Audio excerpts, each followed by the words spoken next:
La minute de l'éditorial avec le capitaine de frégate de Cyril Serge Atonfak Guémo, chef de division de la communication.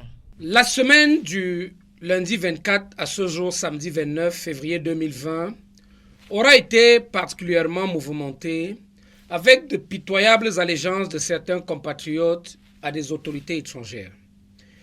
Les manuels d'histoire nous apprennent que le 25 août 1958, répondant à un grand homme d'État d'outre-Méditerranée, Ahmed Sékou Touré de Guinée-Conakry, un grand homme d'État africain, avait eu cette tirade restée légendaire que je cite. « Il n'y a pas de liberté sans dignité. Nous préférons la pauvreté dans la liberté à la richesse dans l'esclavage. » Fin de citation. Ainsi s'enclenchait la vague des indépendances de la majorité des États africains. 62 ans plus tard, alors que se construisent les piliers de l'indépendance économique de l'Afrique, l'oppresseur de jadis revient à la charge, désespéré de se voir un jour égalé et pourquoi pas dépassé.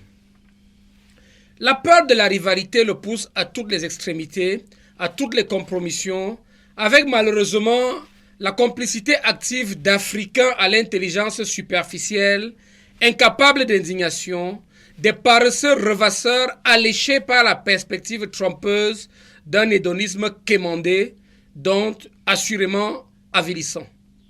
Mais notre peuple ne vit pas de ce pain-là. Oui, il y a longtemps que le Camerounais a cessé d'être le valet obséquieux et parasite de la puissance nostalgique d'une grandeur à jamais révolue. Si elle était jusqu'ici subodorée, la posture souveraine du Cameroun vient d'être bruyamment officialisée de la bouche de ceux-là même qui croyaient trouver en notre pays un précaré exclusif habité par un peuple servile dénué de tout amour propre. Certainement qu'ils nourrissaient l'espoir de trouver en nos dirigeants des marionnettes leur obéissant au doigt et à l'œil. Que nenni. Le Cameroun, c'est le Cameroun. Ceux qui refusent de le comprendre continueront de s'y casser le nez. Il leur faut en effet user de pression pour obtenir la moindre faveur du Cameroun, ce pays jaloux de ses richesses, ce pays réfractaire à la dictature d'une mondialisation prédatrice et unilatéraliste. Il faut user de pression pour obtenir quoi que ce soit des Camerounais, ce peuple rebelle au diktat d'un amoralisme dangereux pour la sacralité de la procréation humaine. Il faut exercer des pressions sur le Cameroun, quitte à fomenter des troubles, à multiplier des coups fourrés, une preuve de bassesse, un aveu d'impuissance.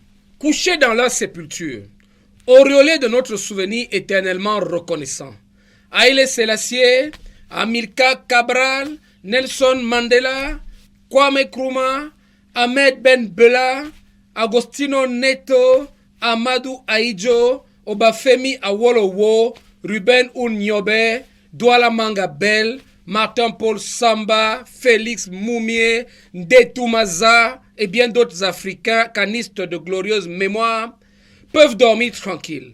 Le Cameroun garde allumée la flamme de la fierté africaine.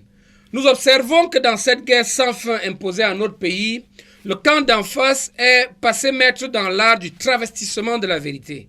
Pour les victimes désignées de la congrégation conspirationniste, la présomption d'innocence s'est muée en présomption de culpabilité. Et c'est chaque jour que l'on assiste à l'inversion de la responsabilité du crime, c'est-à-dire à l'inversion de la charge de la honte.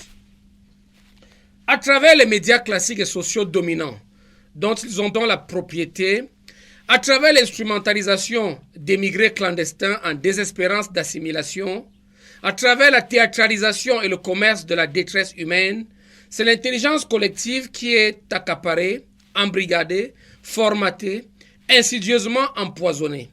Dans cet espace communicationnel régenté par la pensée unique, autoritariste, toute velléité de contradiction est combattue avec la hargne de l'hypocrisie, son porteur avec. Grâce au déploiement de moyens colossaux, usant de procédés inavouables, des observateurs sont transformés en procureurs, des journalistes deviennent des juges et des reportages sonnent comme autant de verdicts. Ceci dans le tribunal d'une médiasphère devenue la caisse de résonance d'idées anarchistes et suprémacistes, distillées par des tenants de la domination unipolaire qui se recrutent principalement dans le microcosme de la finance, de l'armement et des hydrocarbures. Et le soldat camerounais dans tout ce capharnaüm, direz-vous. Pour le brave soldat camerounais, ardent patriote de tous les temps, continuellement poursuivi par la haine implacable des traîtres à la patrie, le serment de fidélité se nourrit chaque jour de la reconnaissance approbative de la nation. Et plutôt que de mordre dans le pain de la décrépitude morale, plutôt que d'attirer sur son peuple l'opprobre et l'infamie, le soldat camerounais, indomptable défenseur de ses compatriotes, gardien vigilant de la terre ancestrale, de la flamme sacrée et de la fierté nationale, le soldat camerounais, disais-je, n'hésitera pas un seul instant à donner sa vie pour le salut de la patrie, pour le salut du vert ou jaune. À samedi prochain.